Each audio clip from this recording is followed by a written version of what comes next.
Hey guys, Ryan here with Pitching Tutors, and today in this video we'll cover the beginning of the pitching motion.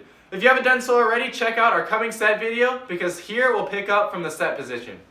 The pitcher will raise his front knee and shift his center of weight over the back foot as much as possible. As a general rule, the knee should not be raised much higher than the belt because there's no mechanical advantage to that.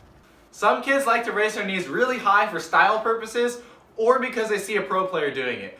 My thinking is that just because a pro player is doing it doesn't necessarily mean that a kid can get the same results from copying it. Limiting unnecessary motion will make the sequence of movements more repeatable, and it will reduce the time it takes from the start of the movement to when the ball leaves the hand. This will come into play if there are runners on base looking to steal. Keeping the motion precise and efficient is the way to go.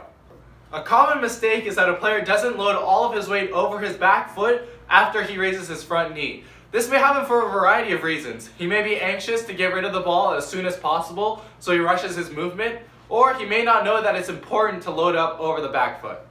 A good amount of the force that can be harnessed for the pitch is stored as potential energy in a person's mass. Putting all of the mass that you have as far back as possible while still maintaining balance is important for setting up the conditions to be able to use that mass. The movement of that mass forward is what builds momentum, which can be used in later steps to generate speed.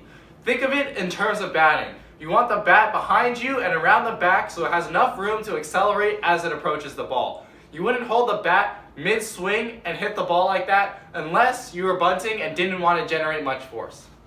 The player should have an upright posture when loaded on the back leg. Keeping abdominal muscles loose and stretched out will allow the player to use those muscles later on to generate more force and more speed. A common mistake with posture is that when a player raises his front knee, he also crunches down into that knee by flexing at the hips and abs. You do not want to be stooped over or curled into a ball when loaded on the back leg because again, many of those muscles will add force to the pitch later on in the kinetic power chain. There will be time for all those movements, but they have to happen in sequence. So maintain a tall posture to keep abs at full length.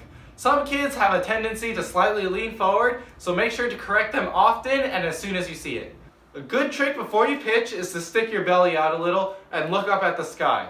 You can't stick your belly out if you're even a little bit flexed over, so that's a good way to check to see if you have the right posture.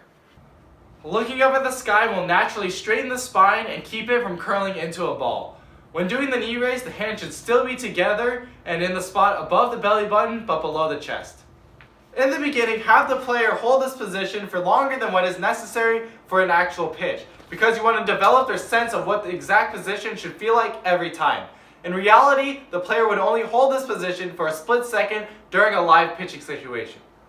The loaded position should be repeated the same way for each pitch during a normal situation. There are some cases where you might want to change it up a bit, like during a slide step delivery, but those are few and far between. And one last thing, the player's eyes and head should be locked onto the catcher and his focus should be on locating the ball to a specific spot. During this phase of the pitching motion, pitcher should not react to anyone yelling, "Runner!" as he's already committed to following through with his motion, or he'll be charged with a balk. Opposing teams will try to distract the pitcher at this stage if they have runners on base because they know if the pitcher flinches, they'll get a free base. So consider this the point of no return.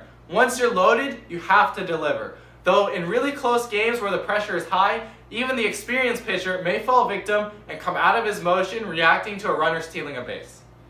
We have seen pitchers get called for walk-off balks because they're so stressed about runners on base. It's a short and simple motion, but getting it correct is very important because it's done on every single pitch. So if you found any of this information useful, please click the like button. We appreciate you watching, and you're getting awesomer, and I'm getting awesomer, and I'll see you in the next one.